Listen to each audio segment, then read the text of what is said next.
Yo, what's up? Welcome to another episode of Mostly Low Budget Movie Reviews. I am your host, Clarence. Thank you for tuning in. In today's episode, I have a movie I had no plans on watching at all. I'm talking about Dungeons and Dragons: Honor Among Thieves. Now, I'm not really the biggest fantasy guy. I mean, there's nothing wrong with it. It's just not a genre I watch a whole lot of.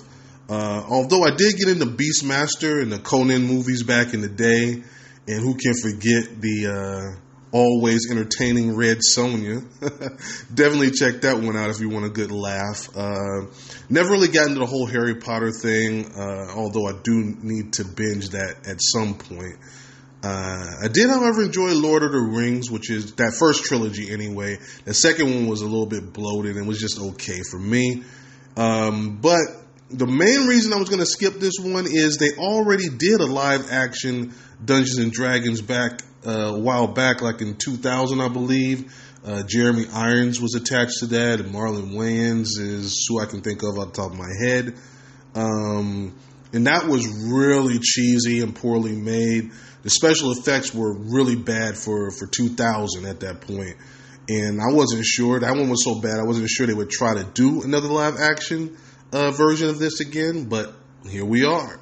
And even though I can't stay away from the reviews, I'm hearing a lot of positive buzz about this one.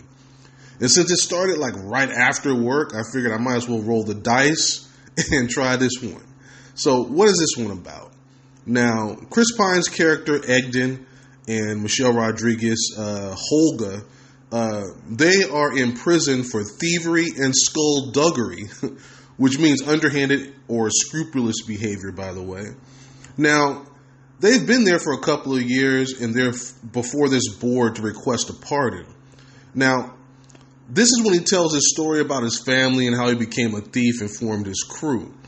The last job that got them arrested was done for an unselfish reason, but I can't get into any of that.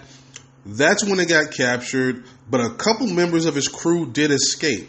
Now, he entrusted his friend, Forge, Hugh Grant's character, to take care of his daughter. Now, when they get out, the first stop is to reconnect with his friend and get his daughter back. Now, Forge has somehow attained a powerful position, and the meeting does not go as planned. And I really can't get into too much more without spoiling things, so I'm going to stop there because the actual adventure begins at that point. He needs to get his crew together and come up with a plan to get his daughter back. So what did the pros think?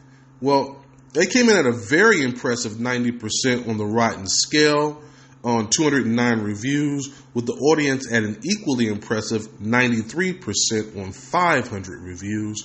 But what did I think? Well, let me start with the positives. Now, unlike that movie from 2000, where they just tried to cram in as many game references as possible, and they didn't care if it made sense to the story or anything. They just were cramming things in there. Here, they actually created an immersive fantasy world with references and callbacks to the game. But, don't worry. The story actually stands on its own. You don't really need to know anything about the game to appreciate the story.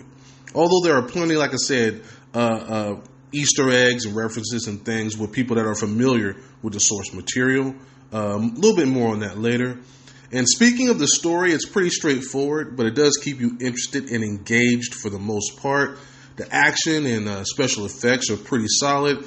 But again, that's not the primary focus. The two major strengths here for me were the colorful characters they created, played perfectly by everyone. I don't think there was one character that wasn't good or felt out of place.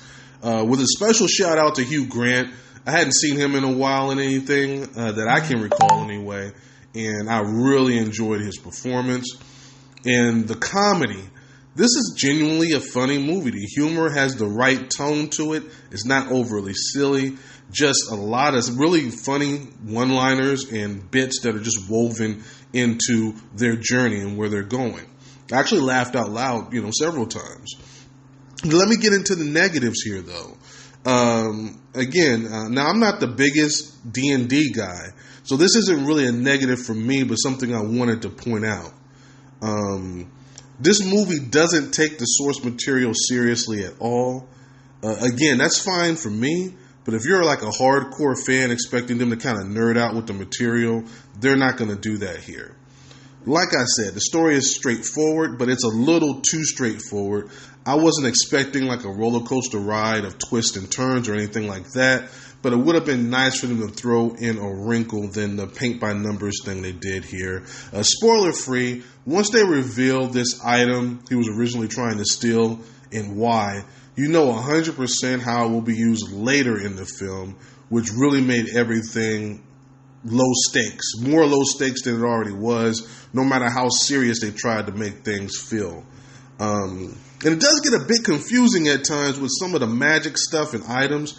Again, I didn't need them to fully go into a whole lot of detail, but with the runtime of over 2 hours, they could have taken a little bit of time to kind of explain the items and origins or maybe the magic and some of that stuff a little bit better. They kind of just gloss over everything here and it's off to the next item or thing that they need. But I don't want to beat this one up too much. Let me bottom line this one for you. Did I enjoy it? Yes, I did. I would put this one right at an 83% on a rotten scale to stay consistent. Looking past some minor flaws again, with the story explaining things, some of the pacing was a bit off, and it being just way too predictable. It was fun and entertaining. It was a great adventure in a fantasy world that we actually haven't seen before. All the performances were great, and like I said, it's laugh out loud funny at times. Oh, and there is a mid-credit scene that's a callback to something else that happened earlier in the movie. Now, you don't need to see it, but it's there if you got the time. I mean, you know, you're already there for 2 hours. You might as well sit another 5 minutes and watch the mid-credit scene. But yeah, I definitely would recommend this one for the whole family. It's not a lot of language. It's not scary. The violence is cartoony and over the top. You're not going to see a whole bunch of... You're not going to see any blood or anything like that, so you don't have to worry about that. So yeah, definitely check that out if you want a movie to watch with the whole family, if you want to take them out to the movies. But anyway, with that being said, I'm going to close it out right here. If this is your first time, don't make it your last. This has been a Podbean production, mostly low-budget movie reviews with Clarence. I am up on all streaming platforms, so definitely go check me out.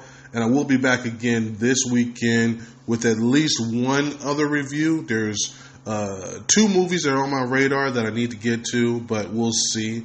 As you guys know, I like to say life happens, so we'll see how my scheduling works. Thank you once again for tuning in. I appreciate it, and I will see you guys next time. Peace.